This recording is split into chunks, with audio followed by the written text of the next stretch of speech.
Hello, today we are installing a license in qTest Manager. After installing qTest and logging in for the first time, you will be sent to this license page. From here, you can create users and invite users. But first, to import a license file, click the Import License File button in the top right corner. Navigate to your folder where your license is saved and select it.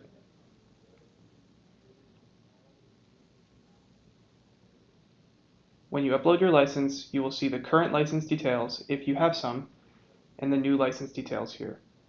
Verify this information looks correct. If any information needs to be addressed, please contact your Customer Success Manager to fix the license.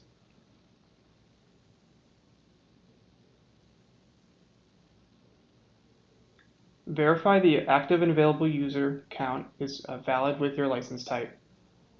You will now be able to access other parts of qTest Manager.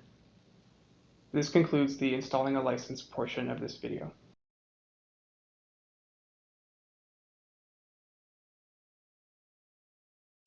Thanks for watching this video. Subscribe to the Tricentis Academy channel to get the latest tips, tricks, and tutorials to help you best utilize Tricentis' continuous testing platform.